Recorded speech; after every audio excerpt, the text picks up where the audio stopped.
Mini episode 1220 of the FDH Lounge is brought to you by Sportsology, delivering unconventional columns and webcasts about sports, TV, music, movies, and more. Follow them on the web at sportsology.com. The FDH Lounge. You want to schedule your life around it. A long time ago, on a gloomy, wet Cleveland spring night, two men stand alone amidst the late-night drizzle. Their voices echo across the vacant station parking lot as they debate the merits of the great American radio show that have been missing for far too long.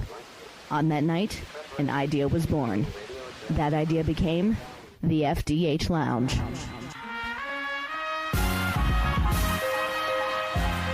Welcome to the FDH Lounge. Hello and welcome to FDH Lounge Mini Episode 1220. I'm FDH Management Partner Rick Morris here with our preview of Billions Season 5. Here's our top 5 notes of interest heading into this pivotal campaign. Number 5, will we get a pop-in from Rebecca?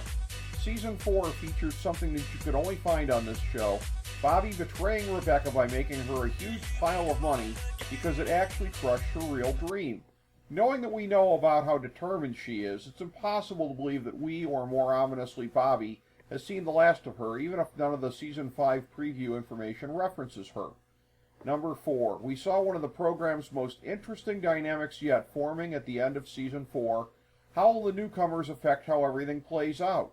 So Chuck and Axe are going to end up back at odds, with Taylor secretly working for Chuck, but even more secretly trying to take down both Chuck and Axe. As is always the case on this show, though, we get an influx of newcomers on the board, and they will influence how all of this plays out. The most obvious one with a chance to affect how everything plays out is Michael Prince, a billionaire who becomes a huge rival of Axe's.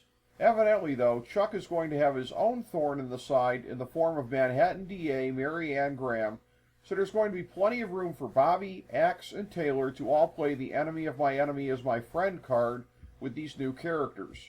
Number 3, will newcomer Catherine Brandt, an Ivy League professor and author, become the replacement for Wendy that Chuck has never before sought? Chuck has now on 3 different occasions given cause for his wife to walk away from him, and his best efforts may not get her back at this point.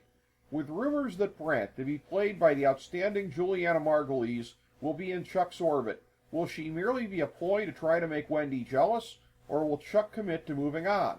If so, hope the new girl enjoys being a dominatrix. Number 2, are Chuck and Laura's worst fears going to be recognized by Bobby and Wendy finally getting together? Wendy being in the middle fueled the first war between the two main men in her life, and with Chuck's jealousy lighting the fuse for the resumption, all that remains is for Bobby and Wendy to actually justify the suspicions by getting horizontal with each other. Imagine how juicy the bitter dialogue is going to get if that actually happens. Number 1, how will Axe find out that he's back at war with Chuck? The New York AG is going to want to keep the element of surprise as long as possible, not least of which so that Taylor can perform the necessary function of nailing Bobby for something, but the Season 5 preview info seems to indicate that Bobby learns of Chuck's intentions at the very least relatively soon. However it happens, it needs to be a moment worthy of the many epic ones in the history of the show, which means that we have something really superb to look forward to in this exciting new season. Thank you for joining us for this mini episode of the FDH Lounge.